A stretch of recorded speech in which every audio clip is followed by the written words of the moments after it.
Welcome back to another video. Today I'll be taking a look at this PiColeco.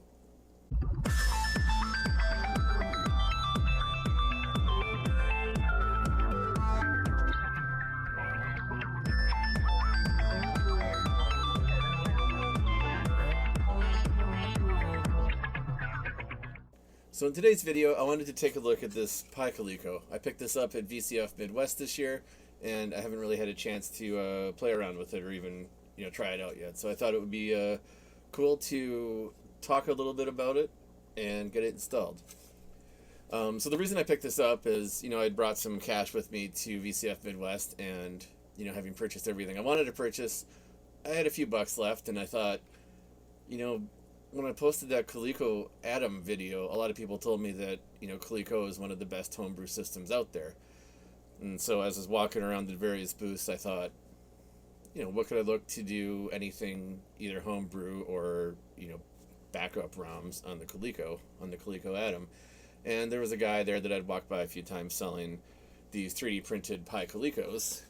And it's pretty good quality print. It gets into focus there. It says PiColeco on it. I'm just blank on this side. So I thought I should pick one up. I don't remember how much I paid, but it was the last day, and I think he was selling them for cheap, so maybe it was $20. So it is 3D printed. It's all, I believe, open source hardware. So it's something I could have done myself. I've got a 3D printer right here, and I definitely have no fear of soldering. So I do want to take it apart and see what's inside, see what I actually got, and then I want to hook it up to my computer here. It's got a USB Type-C port on the top there, and we'll see what it came with. And I think one of the reasons they charge $20 for it is because it does come preloaded with like a bunch of stuff, probably illegal, but that's kind of what we're stuck with in the vintage computing world. So anyway, let's talk a little bit about the PiColeco here. So this cartridge plugs right into my Coleco ADAM that I have here. The cartridges are the same shape and size. Got Smurf here.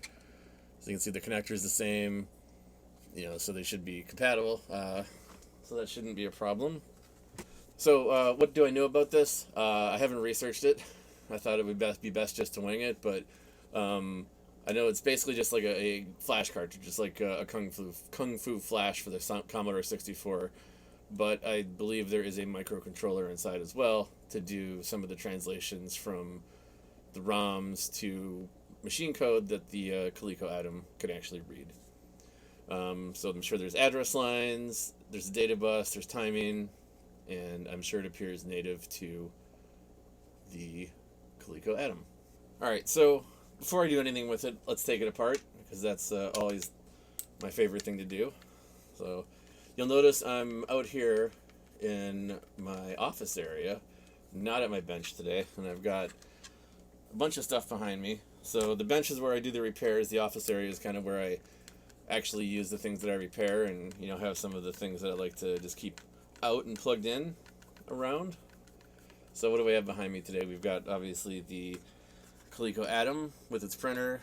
There's an iMac G3, an Apple IIgs. Here we have, this is the Intellivision. Over here is an Atari 65XE. We've got some Commodore PCs here. I think it was an 8088 and a 286 maybe. Anyways, Commodore Colt and the Commodore PC-10. I've done videos about both of those. Alright, so got it apart. And as you can see, it's basically just a Raspberry Pi with the GPIO pins hooked up to this custom PCB, which exposes these connectors to the Coleco ADAM. Sorry, that won't focus, but they're just gold fingers. Nothing super special about them. Let's see what we can see on here. Oh, he's actually got it glued in, so I don't want to... Oh, no, it's not glued in. Never mind. Yeah, so there's not much to it. There is a little button on here. Switch 1, not labeled. There's a diode on here. D1. And that's it. Everything else is hooked up to the GPIO ports, so it's just running a Raspberry Pi, and GPIO is what is doing everything to the Coleco. So we've got the USB-C here, And I presume it's set up to appear as a flash drive to a Windows computer. Alright, so I'm going to go ahead and reinstall it, hopefully the right way. I'm guessing it can only go on one way, so that's not going to be an issue. Again, this is a pretty good quality 3D print, so, you know, it's not always the easiest to do yourself, and it takes some time. So if you don't have a 3D printer, buying one of these pre-builts might be better for you.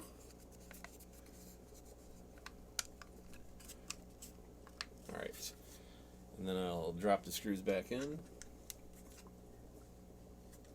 I'll hold the whole thing together. And tighten those down. Certainly easier to work at the workbench than it is out here doing this kind of work, but just 2 screws, I think I can manage it. Alright, I got that one in as well. Alright, so there we are, reassembled.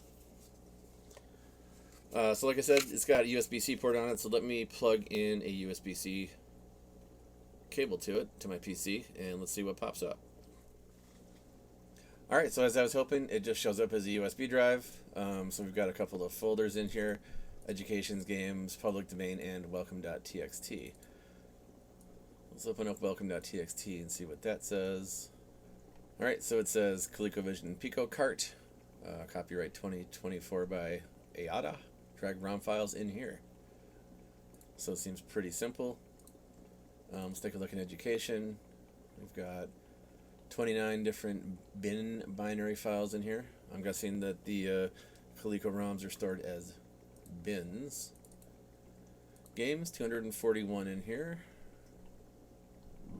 I'm not sure. Looks like there are some duplicate things, like there's Ken U and Ken U1. So I'm not sure what that is. Not exactly. Maybe. Oh, maybe they're.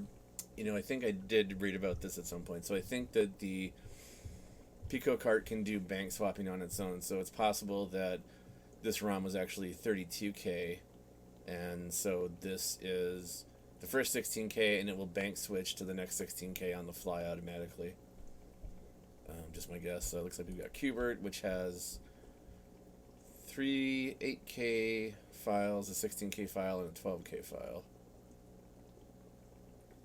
That's my guess. And there's Smurf and Smurf 1. So maybe that was a 32-bit ROM. Don't know. Alright, so let's read about this a little bit before we plug it in, just to make sure we don't do anything dumb and break it. So this is the PiColeco, not PiColeco, PiColeco. ColecoVision Flash Multicart based on a PiCoclone. So this is talking about version 1.0A, version 1.0C. They do bank switch to ROMs up to 128K, and it looks like they've recently fixed a sprite bug in the Pac-Man compilation, and they're porting to a new SDK. I don't know what version I have. I don't think it said in that directory what version it was. Let me just double check that. It just says copyright 2024, so probably not the latest. So it's a multi-cart, DIY yourself, do it yourself, based on the cheap purple Raspberry Pi PiCoclone. It should work for all ROMs up to 32K, but there's not enough RAM on Pico to handle 120K or larger multi-ROM. Warning, purple Pico has not the same pinout of the original Raspberry green ones. You must use the clone or you may damage your hardware. Alright, well, hopefully everything is good on this one and we don't damage the hardware. I presume if he was selling a stack of them, so I'm going to put my faith in the guy at VCF Midwest that everything's going to be good. Fat file system used for flash file management is quite simple. You can't use file name longer than 32 bytes, including the suffix. Please rename your bin files or the games won't start at all. Okay. Then you can get the KiCad and Gerbers, so you can get your own PCB printed. Yeah, you only need a diode and a push button for resetting the cart if needed or if you wanted to restart. Add the PiCoclone, flash firmware, UF2 in the Pico by connecting it while pressing the button on the Pico and drop it in the open windows on the PC. Okay, ours is already flashed. More info on the Atari Age forum. Do not connect Pico while inserted in a power on console. Oh, so the diode should protect the console. but still don't take the risk. Okay. So Robin Edwards is the guy behind this. And there it is without the 3D printed case behind it. Alright, so it should look like that once we boot it up. So it seems fairly straightforward. I guess let's give it a try, see what happens. Alright, and I always like to test out things before I test other things, and then to make sure my setup's working. It's a tip from Adrian Black. I've got this one hooked up to the TV. And of course with the Coleco ADAM, you need to turn the printer on to power on the system. And that gets us into the text editor, which outputs to the printer as you type. So it's really just an electronic typewriter like it says, but it's an interesting thing about it. And we've got 2 reset switches up here. Reset the system, reset the cartridge. So we'll hit reset the cart, and that gets us into Frogger. So I'm using this controller. I don't believe this was the standard one that came with it, but I've found that this one's actually pretty fun to use. So to start Frogger, we hit 1 and then star. So yeah, it looks like everything's working except for my Frogger skills. Those turtles were clearly going underwater.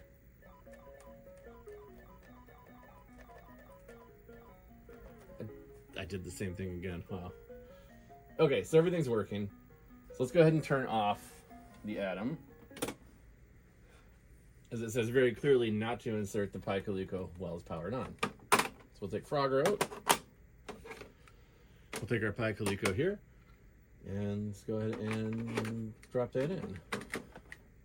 All right, seems to fit really nicely. And let's hit the power button and see what we get. All right, we get a blue screen. Hit reset on the cartridge. And there we go. Okay, so this is the menu, and this looks just like the directory we saw on the Windows computers. We've got education, games, public domain, and welcome. And I presume I can navigate using this. Yes, I can. Button 1 selects, button 2 is directory up. Let's look in education. Yep, those are our files. So button 2 is up. Let's check out games. Let's see if we've got Frogger on here.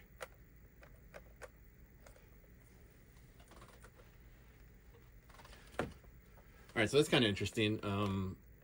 Pushing down takes you to the bottom of the page, but it doesn't scroll. To scroll to the next page, you have to push left or right. There's Frog, which is probably Frogger. Let's go ahead and hit button 1 to select it. And there we go. Seeing some weird artifacting there. It could just be connection. I don't want to take it out and put it back in while it's running. So let's just go ahead and hit 1 for one player and then star to start it.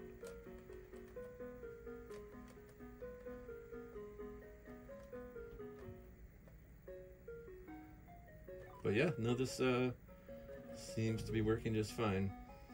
So now one thing, so we've got our reset button here, which has got a little hole you can push, but not with your finger. You need to find a pen or something to stick in there. Try this screwdriver. Okay, and that's going to take us back to the main menu, I think. Yes, it is. So let's check out another game here. I'm interested to see what's in public domain. There's a bunch of stuff in there. Bejeweled, I'm guessing. That is an unfortunate abbreviation for Bejeweled. There we go, right.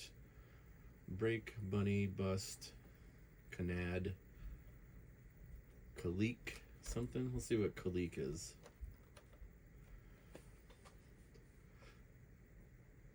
Oh, you know what this is? This is the main boot ROM, I believe. So this is what loads the menus and loads everything else. Okay, so I don't know why I would pick that out of all things, so we'll hit reset.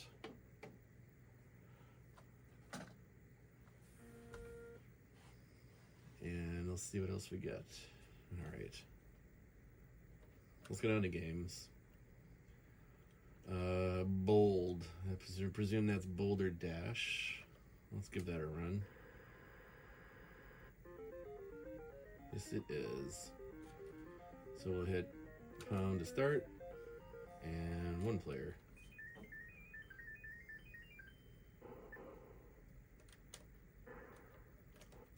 All right, Boulder Dash, another classic. Yeah, and it works really well. I mean, everything looks like it's working great here.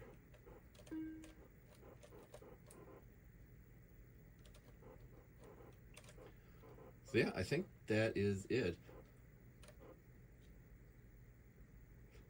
So one thing I want to try, I heard all about all of this homebrew stuff. So let me see if I can find some homebrew anything on the internet and install it on the cartridge. All right, so here we are on cvaddict.com, ColecoVisionAddict.com. And this is, I guess, a list of all of the homebrew titles. So some of these you have to pay for, some you can just download the ROM for. It looks like they might have screenshots and videos for some of them, list what the size, year published. So yeah, this is an extensive library. How much do they charge for, let's just pick one. Let's look and see what Bomber King costs. Please turn off your ad blocker. No, I don't think I will. This one. Look at all this stuff. What was this game that I don't even know what I clicked on? Bejeweled. Purchase info. Not found. Okay. let's sort by year, see if we can find a modern one. So Utopia. Oh, I'm not going to turn off my ad blocker. Vecto Rollerpede.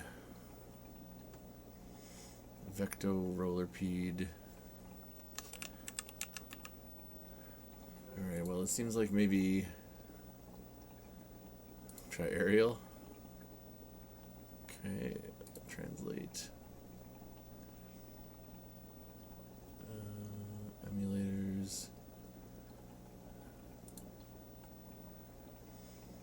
Asteroids? No, I'm not going to turn off my ad blocker. Crazy Chicken Jr. Our store.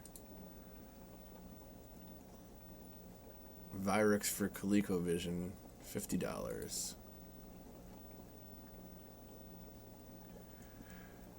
Virux, the Ultimate Virtual Adventure. 4,000 exciting locations. Are there some screenshots? It's a YouTube video. Images. Huh. Okay, well, I don't know if it's worth $50. I'll have to watch the review there, but I guess that's kind of the price to expect to pay, maybe. All right, let's sort by. And we'll see a way to sort. Free. Let's look for ROM only, though. There we go.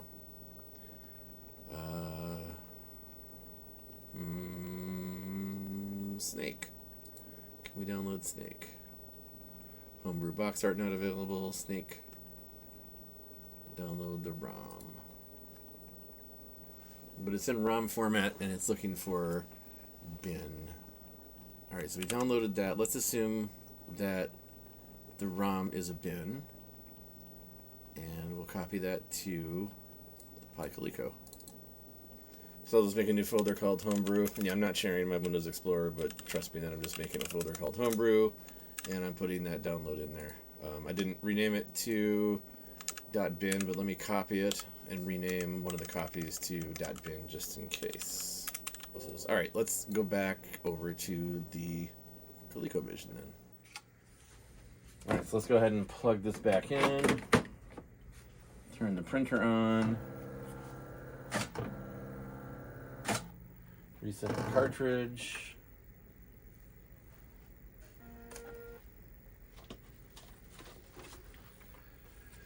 And there is my homebrew folder.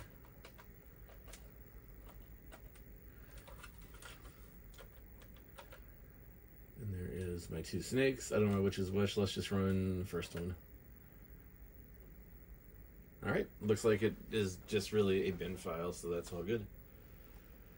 Press start. Level 1. Yeah, and it's just a snake clone. Simple, but that's really cool that somebody was still making software for a ColecoVision as late as whenever this one was written. It's just, I don't remember when this one is from.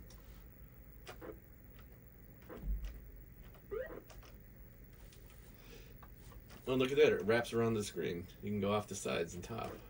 That's neat. Okay, this is pretty fun. For a snake clone.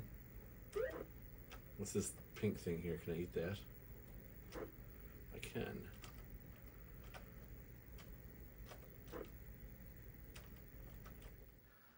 Alright, well that's all I've got for you today. So if you have a ColecoVision or if you have a Coleco ADAM, it looks like this PiColeco, at least the one I got at VCF Midwest, just seems to work right out of the box. There's a bunch of stuff loaded on it, and that's a super simple thing to set up.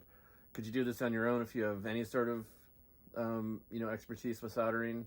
Yeah, I would say it looks like it's a pretty simple project to do. So I'm still glad I got it, because otherwise I probably would have had it sitting in a package somewhere and never put it together. I probably would have never got around to 3D printing it, but yeah, there you go. So happy to have it. Anyway, thanks for watching. Hope you enjoyed, and we will see you in the next video. Hi guys! Make sure to like and subscribe and watch more of our videos later. Bye!